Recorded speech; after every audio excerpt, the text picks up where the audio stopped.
Hi hello నమస్తే welcome to విజయ మా ఊరు ఆడియో బుక్స్ ఛానల్. నేను విజయలక్ష్మిని. ఫ్రెండ్స్, నవల స్రవంతిలో ముప్పాళ్ల రంగనాయకమ్మ గారి స్త్రీ నవల ధారావాహికగా మీకు అందిస్తున్నాను కదా. మరి ఈరోజు స్త్రీ నవల ధారావాహిక 10వ భాగం వినిపించబోతున్నాను. మరి ఆలస్యం చేయకుండా కథలోకి వెళ్ళిపోదాం, పదండి. మధ్యాహ్నం 1 గంట ప్రాంతంలో వచ్చాడు సూర్యం. అన్నం వడ్డించేస్తాను, కాళ్ళు కడుక్కురా అంది పార్వతి. రాణి వాళ్ళింట్లో భోజనం చేశాను.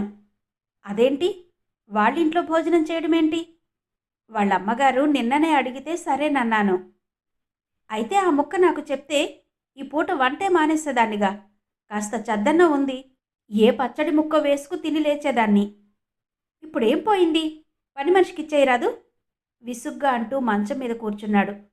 వెధవ అన్నం గురించి రాద్ధాంతమేంటి? మరి మాట్లాడలేదు పార్వతి. తను అడగాలనుకున్న ముక్క అడగనూ లేదు, పెట్టాలనుకున్న చివాట్లు పెట్టనూ లేదు. మధ్యాహ్నం నిద్రపోయి లేచిన తమ్ముడికి కాఫీ అందిస్తూ మొహం కేసి పరిశీలనగా చూసింది. మామూలుగానే ఉన్నట్టున్నాడు. వ్యవహారం కదిలించాలనుకుంది. అయితే సూరి, ఆ పిల్లకి, అదే ఆ రాణికి నన్ను చూద్దామని ఎందుకు బుద్ధి పుట్టింది అంది నవ్వుతూనే. ఆ మాట ఆ పిల్లనే అడగలేకపోయావా మరి? ప్రశాంతంగా చూశాడు సూరి. అసలు నన్ను చూడ్డానికి వచ్చిందన్నావు, నాతో ఏం మాట్లాడిందని? అంతకన్నా ఏం మాట్లాడుతుంది? ఏదో చూడాలనొచ్చింది, చూసి వెళ్ళింది. పోనీ నువ్వు మాత్రం ఏం పలకరించావు? నిజం చెప్పొద్దు, నాకేం మాట్లాడాలో తోచనే లేదు సూరి. సూర్యం బద్ధకంగా ఒత్తిగిలుతూ అన్నాడు. వాళ్ళమ్మగారు నిన్నొకసారి తీసుకురమ్మన్నారు. నన్నా? నన్నెందుకు? ఎందుకేంటి? చూడ్డానికి. ఇది మరీ బాగుంది. వాళ్ళంతా నన్ను చూడ్డమేంటి? ఉత్త చూడ్డం కాదులే, ఏదో మాట్లాడతారేమో కూడాను అన్నాడు సూర్యం. పార్వతికేదో అనుమానం తోచింది.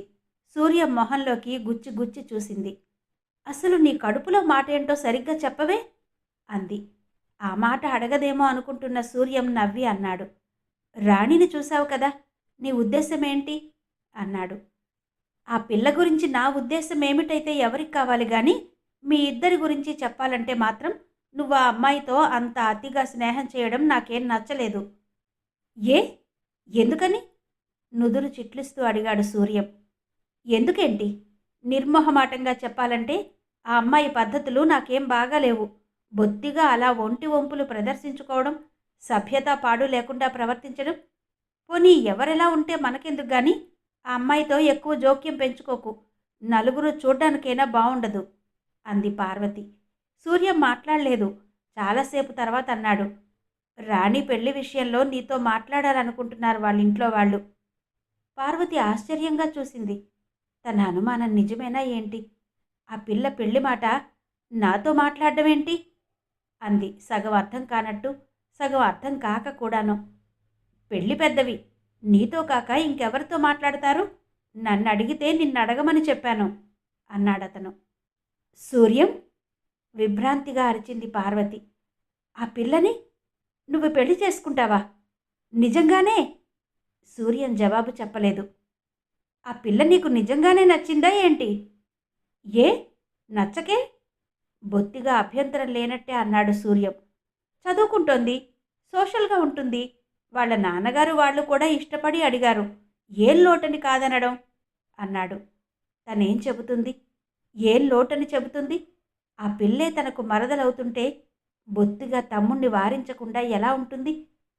చూడు సూర్యం, నిన్ను చూసి అసూయతో గాని, నీ మీద కక్షతో గాని ఇలా అంటున్నాననుకోకు సుమా. ఎల్లకాలం నువ్వు సుఖంగా సంతోషంగా ఉండాలనే నా కోరిక. ఏది చెప్పినా నీ మేలు కోరే చెప్తాను. వివాహం 100 ఏళ్ల పంట అంటారు. ఈనాడు తొందరపడి చేసుకున్న నిర్ణయాలు, ఆశలు, ఆవేశాలు పోయిన పొడుగునా నిలవవు. రాణి నీ సాహచర్యానికి తగినదేనంటే నాకేంటో నమ్మకంగా లేదు. ఆ వెలితేంటో నేను చెప్పలేకపోతున్నాను గాని, ఆ పిల్లతో నువ్వేమంత సుఖపడలేవేమో. కాస్త నీకు నువ్వు బాగా ఆలోచించుకో సూర్యం అంది పార్వతి. సూర్యం నెలల తరబడి ఆలోచించకపోయినా అసలు ఆలోచించకుండా మాత్రం ఊరుకోలేదు. అయినా అంతగా ఆలోచించడానికేముంది? నవనాగరికంగా అందాల బొమ్మలా మెరిసిపోయే రాణిని పెళ్లి చేసుకోవడానికి అసలు ఆలోచన దేనికి? అదీ కాక వాళ్ళ నాన్నగారు తనను. ఏం సూరి, కోపం వచ్చిందా అడిగింది పార్వతి. అబ్బే, అది కాదక్కయ్యా. సరిగ్గా సావకాశం లేక ఈ సంగతి నీకు నేను చెప్పలేదు గాని వాళ్ళ నాన్నగారు నన్ను బిఏలు చదివిస్తానంటున్నారు. జీవితమంతా ఇలా గుమాస్తాగా పడి ఉంటే ఎప్పటికీ సుఖపడగలను? 2-3 ఏళ్లు చదివి ఓ లాయర్ అయితే. సూర్యన్ చెప్పే ప్రతి కబురు విచిత్రంగానే ఉంది పార్వతికి. వాళ్ళ నాన్నగారు నిన్ను లా చదివిస్తారా? మరి నీ ఉద్యోగం? ఇంకా ఉద్యోగమేంటి? వదిలేసుకునే కాలేజీలో చేరాలి. షాక్ తగిలినట్టు చూసింది పార్వతి. ఉద్యోగం వదిలేసుకుంటావా? మరి ఎలా? అవ్వా కావాలి బువ్వా కావాలి అనుకుంటే వీలవుతుందా అన్నాడు సూర్యం. అయితే వాళ్ళ దయాధర్మాల మీద ఆధారపడి చదువుకుంటావా, అంతేనా? దయాధర్మాలదేముంది? వాళ్ళ పిల్లని పెళ్లి చేసుకున్నందుకు ఎలాగూ 4-5 వేలు కట్నం ఇస్తారు. అది కాదంటే నా చదువు రూపేణా ఖర్చు పెడతారు, అంతేగా. సూర్యం, పార్వతి తల గిర్రున తిరిగింది. కట్నం 4-5 వేల రూపాయలు కావాలనుకుంటున్నాడా సూర్యం? తను ఒక్కసారైనా ఆ కట్నం మాట, అంత డబ్బు మాట ఆలోచించగలిగిందా? అసలు తనకు ఆ పాపిష్టి కోరిక పుట్టిందా? ఏమక్కయ్యా, నీకిష్టం లేదా? పార్వతి ఇష్టం కోసమే అడిగినట్టు మాత్రం అనిపించలేదు. అది కాదు సూర్యం, నిన్ను కట్నాలకి అమ్ముకోవాలని నేనెప్పుడూ అనుకోలేదు. కట్నం అన్న మాట వింటే నా హృదయం ఎలా మండిపోతుందో నీకు అర్థం కాదు. ఈ పాపిష్టి కట్నాల దురాశ లేకపోతే ఈ అక్కయ్య అందరూ ఆడవాళ్లలాగే ఓ ఇంటి ఇల్లాలై కాపురం చేసుకుంటూ ఉండేది. సూర్యం, మన బ్రతుకులు ఎందుకిన్ని మలుపులు తిరిగాయో నీకు తెలియని విషయమేమీ కాదు. నా చేతుల మీదుగా పెరిగి పెద్దవాడవైన నువ్వైనా నా అభిప్రాయాలతో ఏకీభవిస్తావనుకున్నాను. నా అభిరుచులు. నీ పెళ్లి మాటకి దీనికి సంబంధమేంటక్కయ్యా? అప్పుడు మనకు తాహతు లేక ఇవ్వలేకపోయాం. ఇప్పుడు వీళ్లకు కట్నం ఇవ్వడానికి లోటేమీ లేదుగా. వాళ్లకై వాళ్లే సంతోషంగా ఒప్పుకుంటున్నారు. నేనే మూర్ఖంగా ఆలోచిస్తున్నానేమో సూర్యం, అది కూడా నాకు తెలియడం లేదు. ఒక్కటి చెప్పు, వాళ్ళు నిన్ను చదివించడానికి ఒప్పుకోకపోతే, కట్నం ఇవ్వలేని పరిస్థితిలో ఉంటే అప్పుడు కూడా రాణిని మనస్ఫూర్తిగా ఇష్టపడి పెళ్లి చేసుకోగలవా? నిజం చెప్పు, నీ అంతరాత్మ సాక్షిగా చెప్పు. సూర్యం నుదురు చిట్లించాడు. అర్థం లేని విషయాలన్నీ ఆలోచించడం దేనికి? ఏమో, అప్పటి పరిస్థితి ఎలా ఉండేదో అది చెప్పమంటే నేనేం చెప్పగలను? అన్నిటినీ మనకు అనుకూలంగానే ఆలోచించాలి గాని, కాకపోతే లేకపోతే అంటూ అపనమ్మకాలెందుకు? పార్వతికి కొంచెం కోపం వచ్చింది. అలా ఆలోచించి చూసుకోనప్పుడు నీ కోరికకి నిజమైన విలువుందో లేదో ఎలా తెలుస్తుంది? ఇస్తే కట్నం ఇస్తారని, లేకపోతే చదివిస్తారనే ఆశతో, నిజం చెప్పాలంటే ఒక రకమైన స్వార్థంతో కదా నువ్వు రాణిని పెళ్లి చేసుకోవడానికి అంగీకరిస్తున్నావు. అయితే కావచ్చు, ఏ తప్పేముంది? లోకమంతా ఓ దారిన పోతుంటే మనం మరో దారిన పోవడం వివేకమే అంటావా? నువ్వు నేను రీతిగా ఉండి ఈ సంఘాన్ని ఉద్ధరించేస్తామా? మన కోరికలు మనవి, మన అవసరాలు మనవి. మన స్వార్థమే మనకు లేనప్పుడు ఇక బ్రతకడంలో అర్థమేంటసలు? నాకు నిజంగానే ఈ గుమస్తా జీవితం అంటే విసుగొస్తోంది. జీవితంలో కోరికలు తీరి సుఖపడాలంటే మరో మార్గం చూసుకోవాలిగా. ఉభయత్రా లాభదాయకమైన మార్గం. వాళ్ళ పిల్లకి పెళ్ళి అవ్వాలి, ఇటు నాకు జీవితంలో ఉన్నతి కావాలి. ఇదంతా ఆలోచించే నేను నిశ్చయించుకున్నాను. తమ్ముడు చెప్పింది కొంతవరకు సబబుగా కనిపించకపోలేదు. అయినా సూర్యం ఒక రకమైన స్వార్థం కోసమే ఈ పెళ్లికి ఒప్పుకోవడమేంటో అవినీతి పాలుగావటమే అనిపించింది. పోనీ సూర్యం, నీకంతగా చదువుకుని జీవితంలో పైకి రావాలని ఆశ ఉంటే నాకు సంతోషమే, కాదని ఎలా చెప్పగలను? దానికోసం చేతిలో ఉన్న ఉద్యోగం పోగొట్టుకుని పరాయి వాళ్ళని నమ్ముకోవడం ఏంటి? ఏళ్ల తరబడి చదువు ఏ ఆటంకమూ లేకుండా సాగిపోతుందని అనలేంగా. కీడెంచి మేలంచాలన్నారు. ఎప్పుడేం జరిగినా బాధపడేది మనమే అంది పార్వతి. ఇంతకీ నువ్వు చెప్పేదేంటక్కయ్యా? ఉద్యోగం మానడం నాకు ఇష్టం లేదురా. నైట్ కాలేజీలో చేరి చదువుకోకూడదు? అబ్బా, నాకంత ఓపిక లేదక్కయ్యా. పగలు పని, రాత్రి చదువు. ఎన్నాళ్లకి తెల్లవారుతుంది? విసుక్కున్నాడు సూర్యం. అభివృద్ధి సాధించాలనే కోరిక ఉన్నప్పుడు కష్టపడకపోతే ఎలా సూరి? నీ ఆలోచనలన్నీ గొప్పవే కావచ్చు గాని నేను ఆచరించలేనక్కయ్యా తేల్చేసినట్టు అనేశాడు సూర్యం. పార్వతి మరో మాట మాట్లాడలేకపోయింది. తన ఉద్దేశాలు తన వరకే గాని ఎవరిని పాటించమంటే ఎవరు వింటారు, ఎందుకు వింటారు? పోనీ కనీసం తమ్ముడు ఆ రాణిని కాకుండా మరో పిల్లను నిర్ణయించుకుంటే? పార్వతి ఆవేదన పార్వతికే మిగిలిపోయింది. పార్వతి ఇష్టాయిష్టాలతో ప్రమేయం లేకుండానే జరగవలసిన వ్యవహారమంతా జరిగిపోయింది. రాణి తల్లి ఎవరో చుట్టపావిణ్ణి తీసుకుని పార్వతితో మాట్లాడడానికంటూ వచ్చింది. కానీ పార్వతి మాట్లాడడానికి ఒక్క నిమిషం అవకాశం కూడా ఇవ్వలేదు. అమ్మాయి, నువ్వు చిన్నదానివే, నీకేం తెలుస్తుంది? మా పిల్ల మీ తమ్ముడంటే ఇష్టపడుతోందని దాని మాట కాదనలేక, అయినా కుర్రాడిని చూస్తే మాకు ముచ్చటగానే ఉందనుకో. అంతలోనే కాస్త కంఠం తగ్గించుకుంది. నీకు తెలుసో లేదో గాని వాళ్ళిద్దరూ ఎన్నెన్ని ఉత్తరాలు వ్రాసుకుంటున్నారనుకున్నావు? మీ తమ్ముడు వ్రాసే ఉత్తరాలన్నీ మా పిల్ల అపురూపంగా దాచుకుంటూనే ఉంది. వాళ్ళ నాన్నగారు నవ్వుతూ అంటారు కదా, మన తల్లికి కట్నాలు కానుకలు ఏమీ ఇవ్వనక్కర్లేదే, దాని దగ్గరున్న ఉత్తరాలన్నీ కోర్టులో పెడితే కుర్రాడు కాస్త పిల్లి పిల్లలా పుస్తే ముడి వెయ్యాల్సిందే అని. ఆయన అలా అన్నప్పుడల్లా నేను మందలిస్తూనే ఉంటాను సుమి. చాలండి, మీరు మహా గొప్ప ప్లేడర్ పని చేస్తున్నారని పిల్ల పెళ్లికి అల్లరి పెడతామా ఏంటి? మనకేం లేదా పోదా? కలిగినంతలో కట్నాలు కానుకలు ఇచ్చే కన్యాదానం చేద్దాం. కాదు కూడదంటే కుర్రాడి కోరికేంటో తెలుసుకుని మరీ. ధోరణిలా సాగిపోతున్న ఆవిడ మాటల ప్రవాహానికి ధైర్యం చేసి అడ్డుకట్ట వేసింది పార్వతి. చూడండి అత్తగారు, ఇంతవరకు వచ్చాక ఇక నేనేదో అంటానని మీరు అనుమానించకండి. మీ అందరి ఇష్టమే నా ఇష్టం. వాడేం పాలు తాగే పసివాడు కాదు. ఆ మంచి చెడ్డలేవో వాడే నిర్ణయించుకోగలడు. నాదేముంది, అందరితో పాటే తథాస్తు అంటాను. మంచి రోజు చూసి ముహూర్తం అది పెట్టించేయండి. పార్వతి అంత సూటిగా ఖచ్చితంగా మాట్లాడేసరికి మొహామొహాలు చూసుకున్నారు పెళ్లి పెద్దలిద్దరూ. సరేనమ్మా, వెళ్తాం అంటూ లేచిన వాళ్లకు బొట్టు పెట్టి తాంబూలాలిచ్చి సాగనంపింది పార్వతి. వీధి తలుపు వేసుకుని వెనుతిరిగేసరికి అప్రయత్నంగా పుట్టెడు దుఃఖం ముంచుకొచ్చింది. అలాగే తలుపుకు చేరబడి వెక్కి వెక్కి ఏడ్చింది. అర్థం కాని ఆవేదనతో హృదయం బద్దలవుతుంది. ఎవరితోనూ చెప్పుకోవాలని తహతహ కలుగుతోంది. ఎవరున్నారు? తనకెవరున్నారు? ఎవ్వరూ లేరు. అమ్మ కూడా లేదు. అమ్మా అంటూ రోదించింది అంతరాత్మ.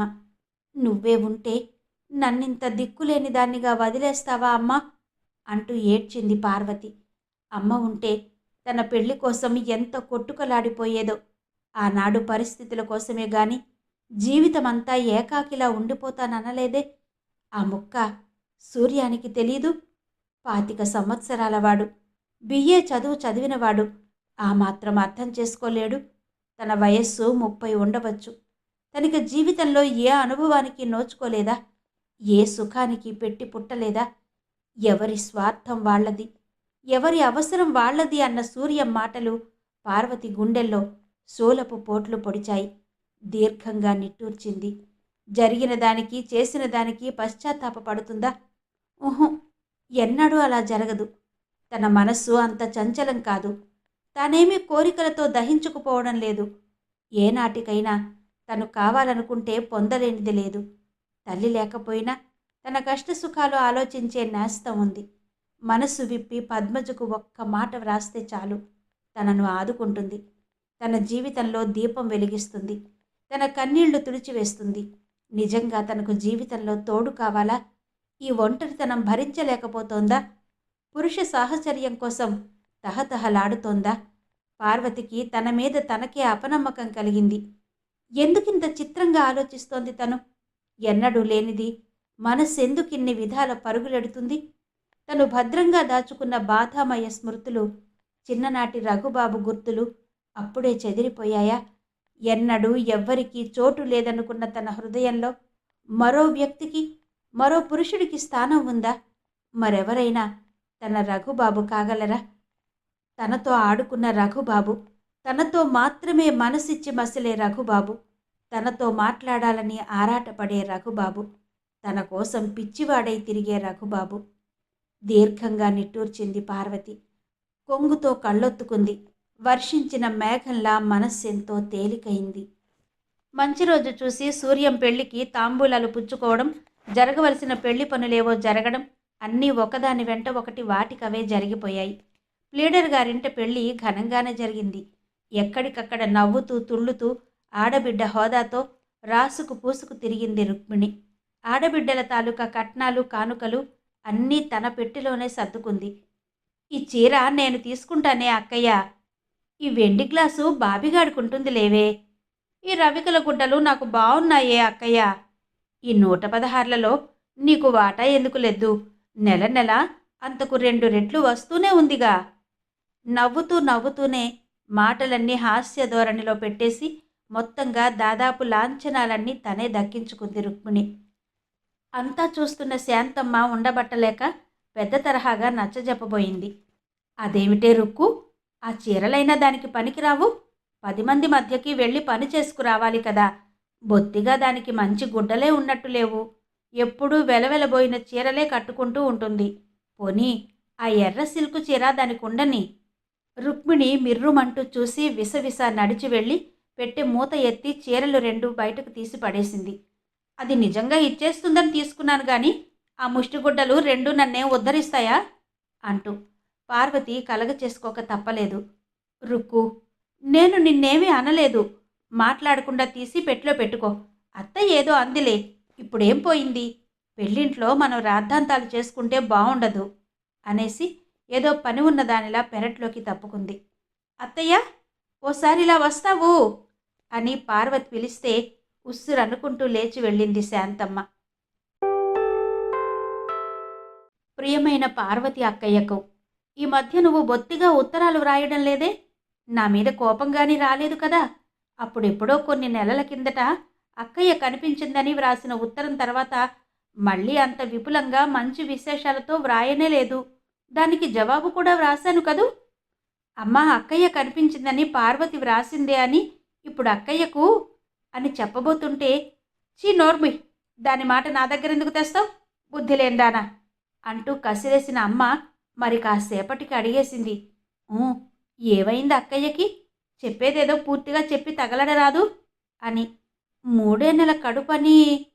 శివశివ అంటూ చెవులు మూసుకున్న అమ్మ ఎన్నోసార్లు తనలో తను రహస్యంగా మాట్లాడుకోవడం విన్నాను పార్వతి. అది ఎలా తిరుగుతుందో ఏమో.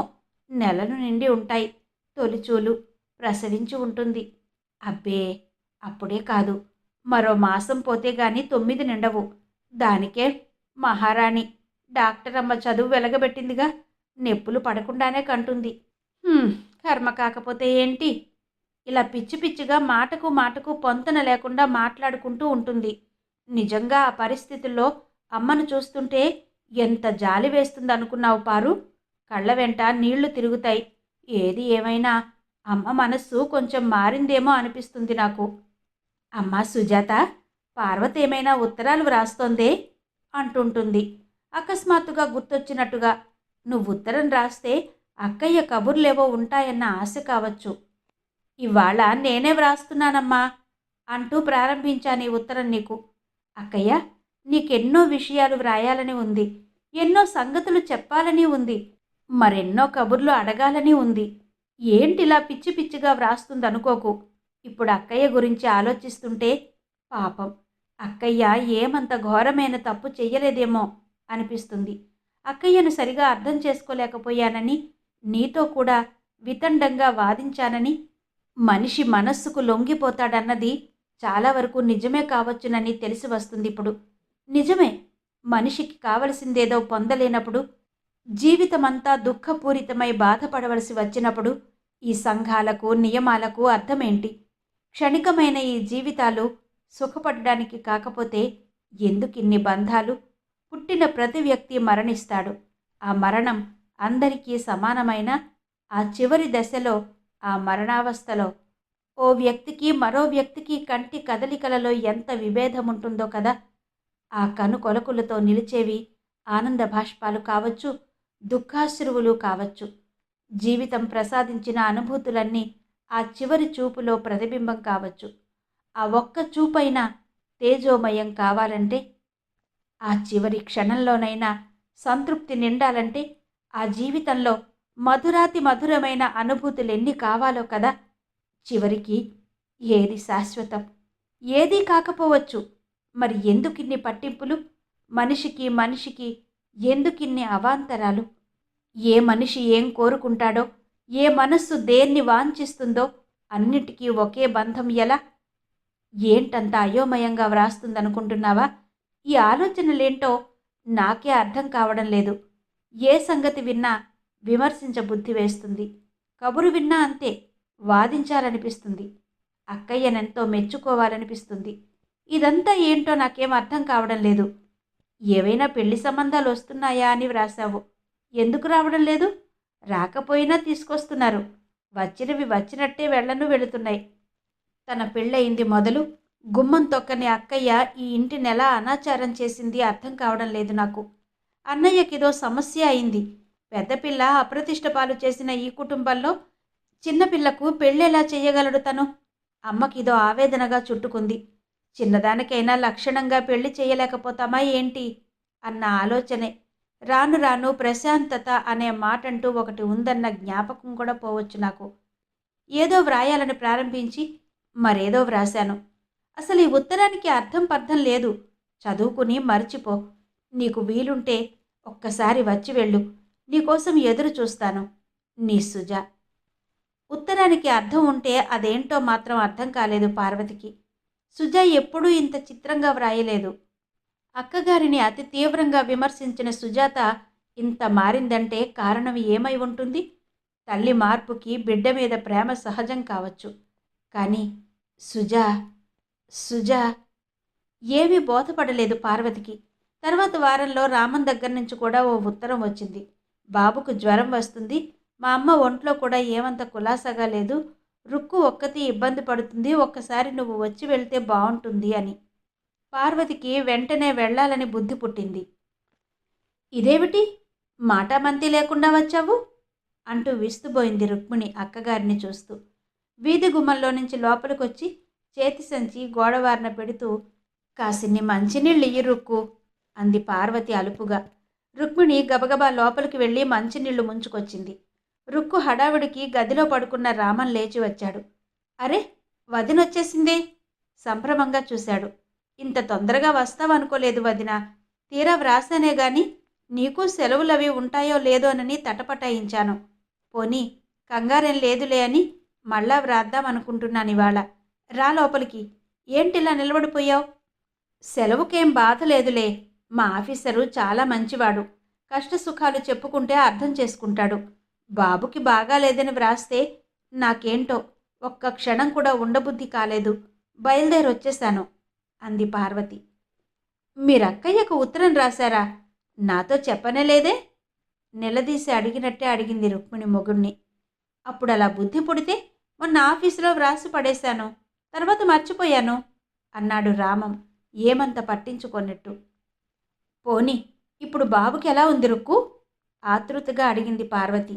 ఏ బాబుకే? వాడికేమైంది? విస్మయంగా చూసింది రుక్కు. అదేమిటి? బాగాలేదని వ్రాసావుగా?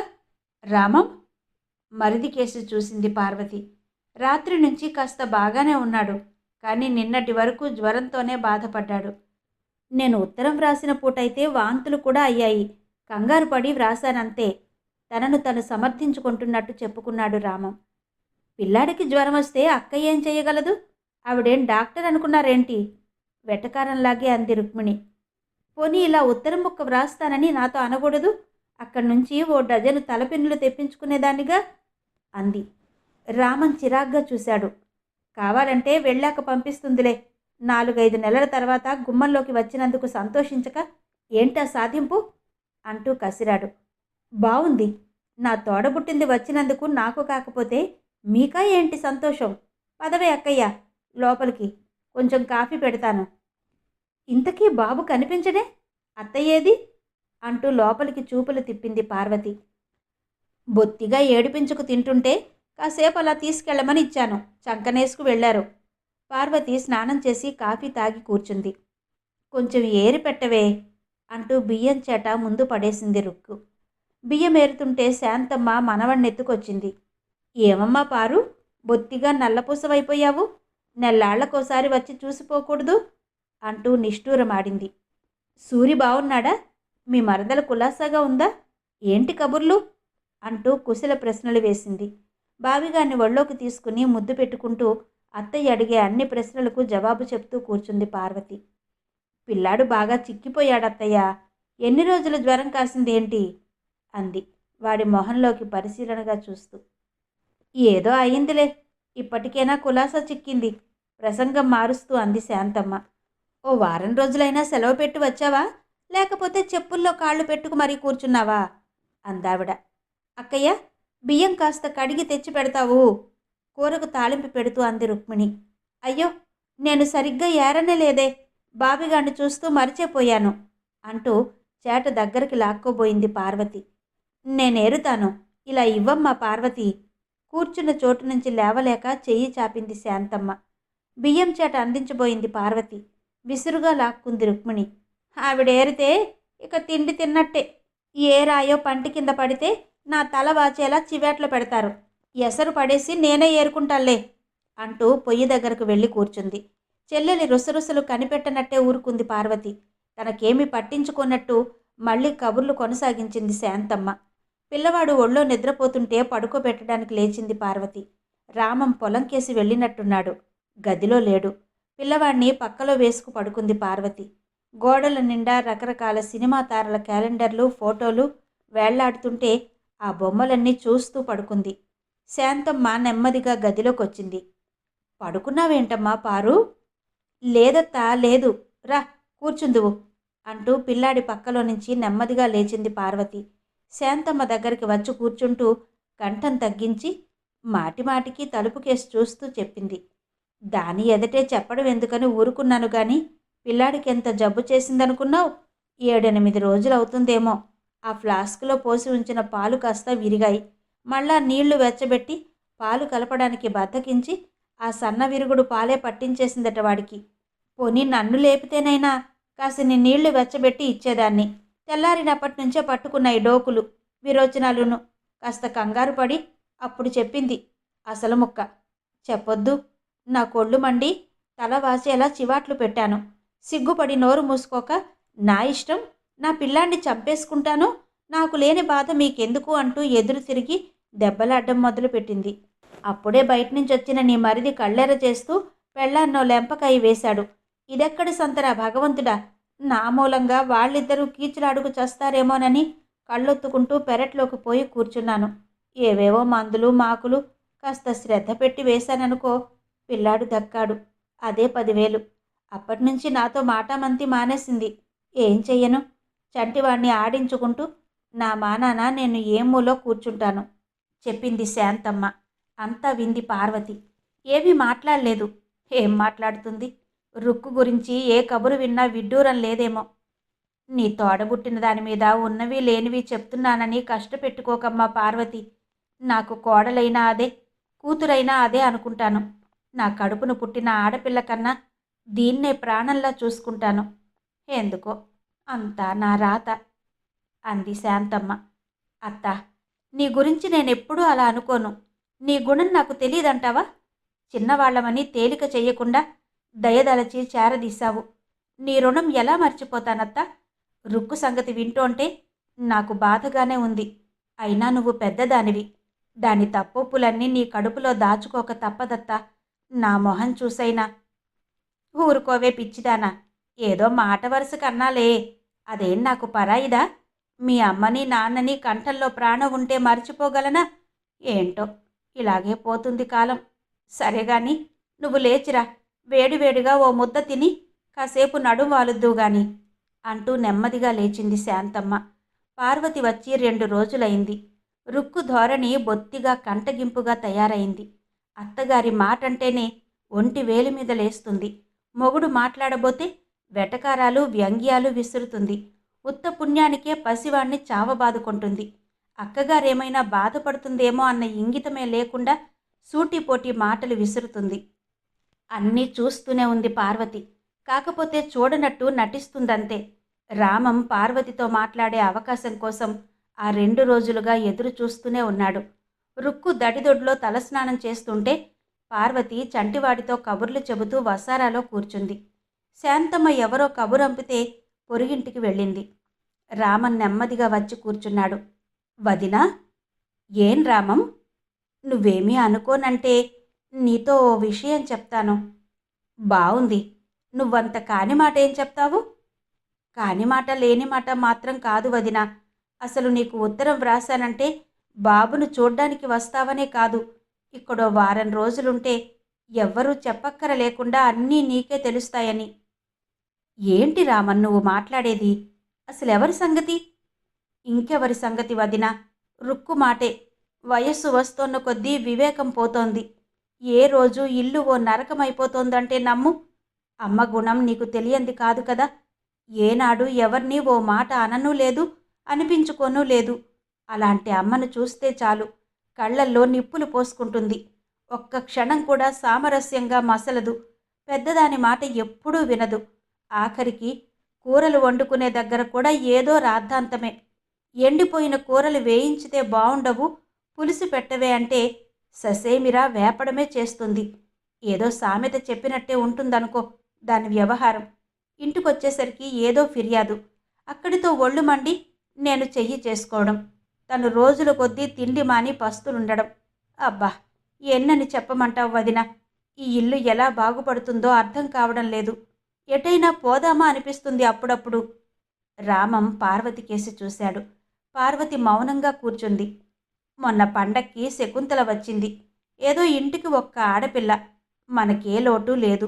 ఎంత సంతోషంగా చూసి పంపాలో ఆలోచించు. అమ్మా నేను ఎంత జాగ్రత్తగా ఉన్నా ఎక్కడికక్కడ వదినగారి సూటిపోటి మాటలతో అది కాస్త ఏడ్చుకుని ఓ రవిక గుడ్డైనా తీసుకోకుండా వెళ్ళిపోయింది. నీకేం కర్మే ఇంటికి ఆడబిడ్డవి, తిరిగి నాలుగు అనరాదటే అంటే దానికలాంటి కీచులాటలు నచ్చవు.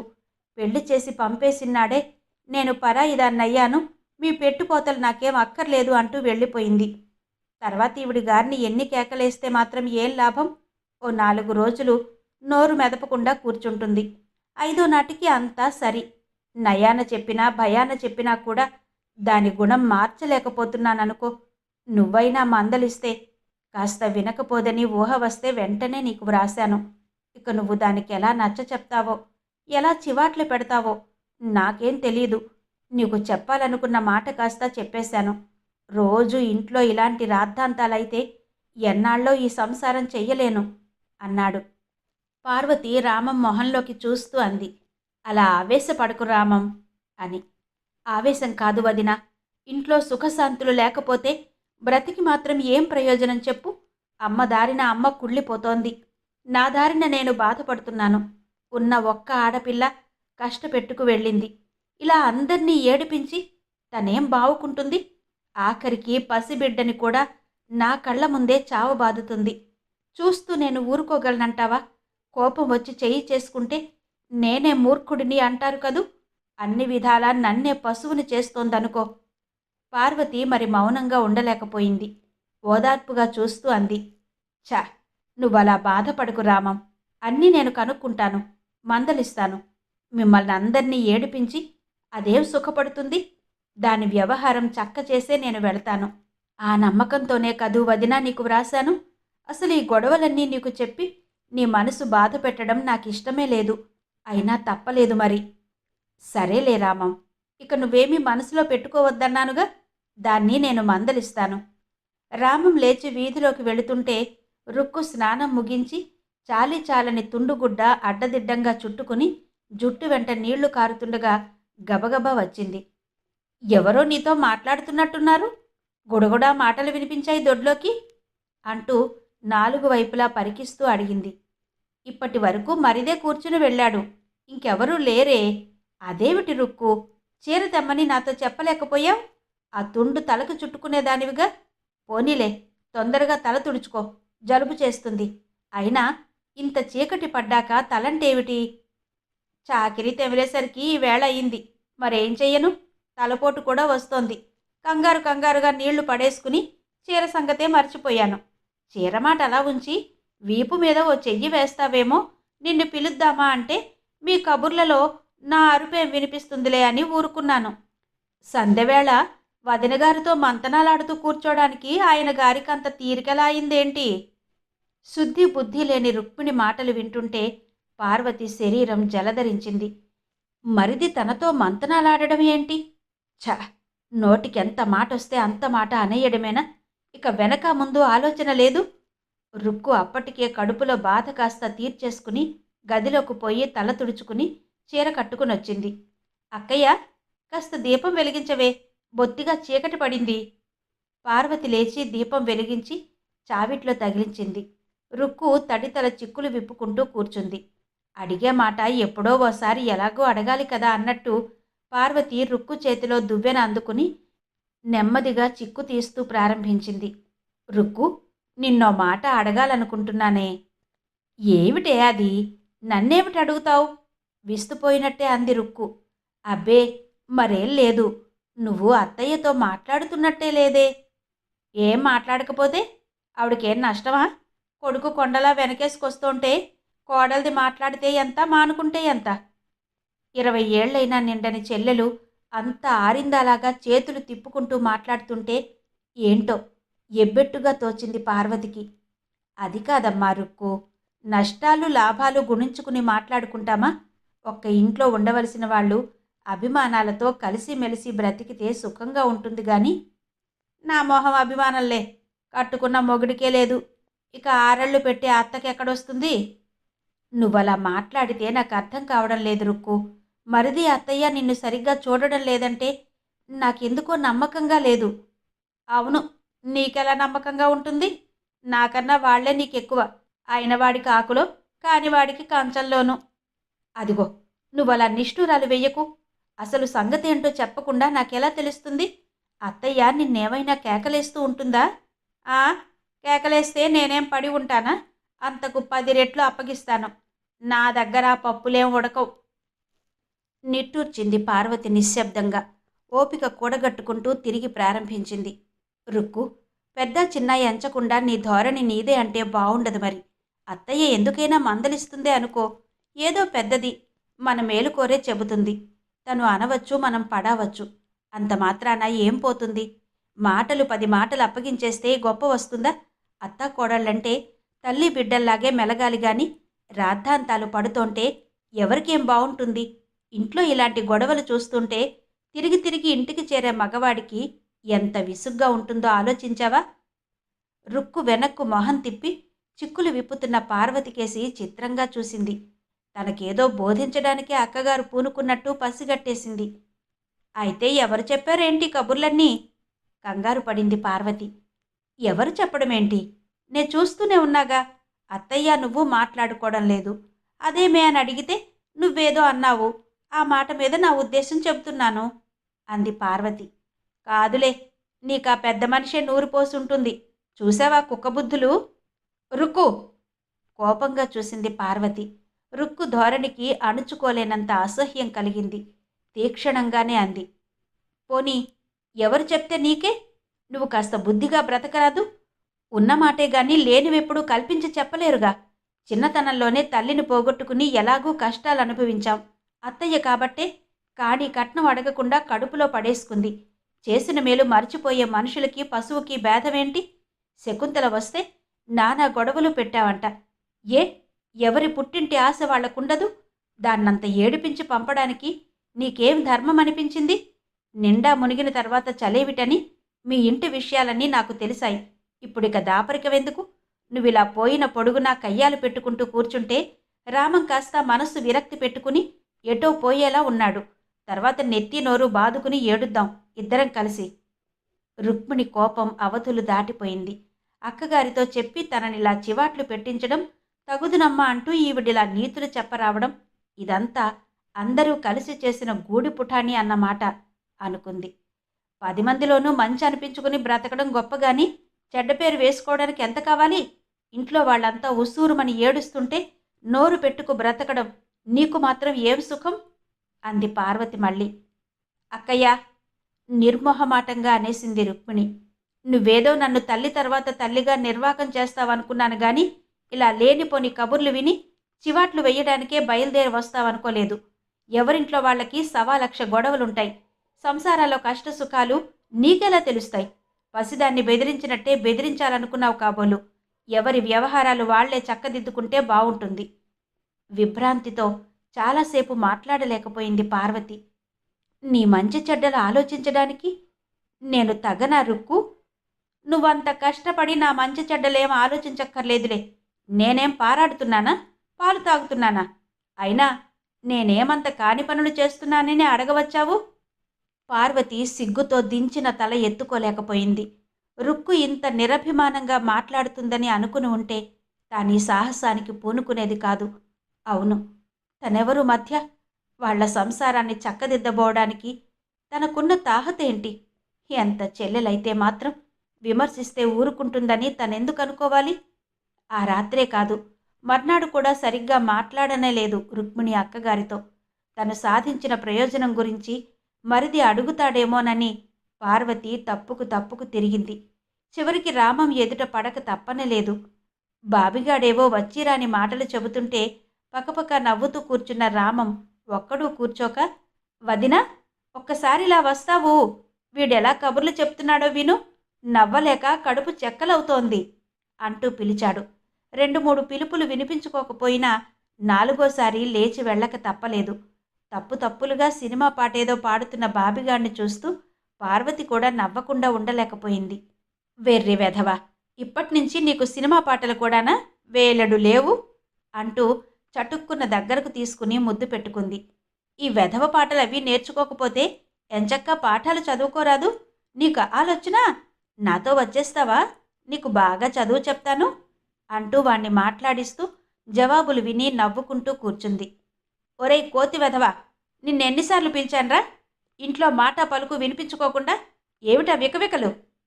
ఈదురుగాల్లా వచ్చిన రుక్మిణి కొడుకు చెయ్యి పట్టుకుని బరబరా ఈడ్చుకెళ్తూ, ఎదుటివాళ్లకి నీతులు చెప్పడానికి తయారవ్వగా లేనిది ఎవరి లోపాలు వాళ్ళకెందుకు తెలియవో? ఎవరైనా చూస్తే ముక్కు మీద వేలేసుకుంటారన్న జ్ఞానమైనా ఉండొద్దు? పైకందరూ బుద్ధిమంతులే అంటూ అంత విసురుగాను లోపలికి వెళ్ళిపోయింది. గుక్కపట్టి ఏడుస్తున్న బాబుగాడి వీపు మీద చెల్లున వేస్తూ, నోరు ముయ్యవేన్రా? ఎందుక ఏడుపు? ఇప్పటిదాకా కోతిలా ఆడావుగా అంటూ పెద్ద నోరుతో వాణ్ణి కేకలేయడం మొదలుపెట్టింది. నిశ్చేష్టురాలై కూర్చుండిపోయిన పార్వతి కొంతసేపటికి నోరు పెగిల్చుకుని లేచింది.